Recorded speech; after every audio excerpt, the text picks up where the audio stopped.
Greetings, my dear beloved children. Today I would like to explain to you in more detail the difference between intentional revival and unintentional one that was talked about in my previous message. As a matter of fact, there is a very fine distinction between them. Well, a person who already has basic knowledge in some subject will get good results of their work much faster than the one who will grope their way applying a trial and error approach. And it is true about absolutely anything, both your professional activity and the most usual things to do around the house. Spiritual knowledge is not an exception to this either. And in this case of great importance is the source you draw it from.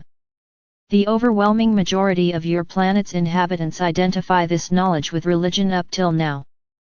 But, as you already know, for centuries it was religion that had distorted genuine spiritual knowledge so as to put human consciousness to submission and conceal from people the unlimited divine potential of humans they are endowed with from birth.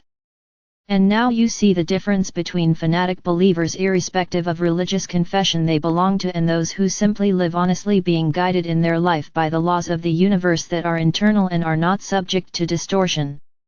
Some people follow these laws intuitively, which is typical of very mature souls that have embodied on earth a lot of times, while some others make efforts to monitor their thoughts and actions, correlating them with the laws of the universe and being aware of the consequences of their violation.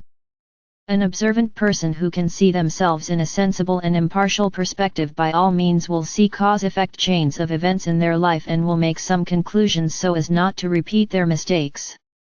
Therefore, it is possible to say that people who live in compliance with the laws of the universe, irrespective of whether they are aware of it or not, feature intentional revival.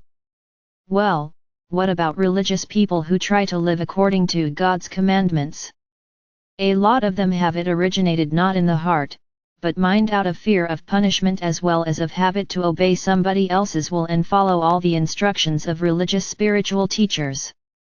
Of course, there are a lot of light people among them, too, yet, a religious dogma binds one hand and foot, preventing one's complete revelation of divine potential, becoming aware of one being a true particle of the Creator, not a God's servant. But recently a lot of mature and pure souls have begun to move gradually away from official religions, feeling their boundedness and search for an alternative to them in esoteric knowledge that is one's breath of life now. And it is these people who revive unintentionally, since they have already casted off from one shore but have not managed to pull into another one.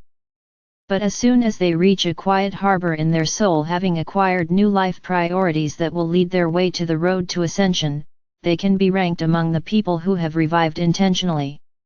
Here we will stop for today. Loving you endlessly, Father Absolute spoke to you.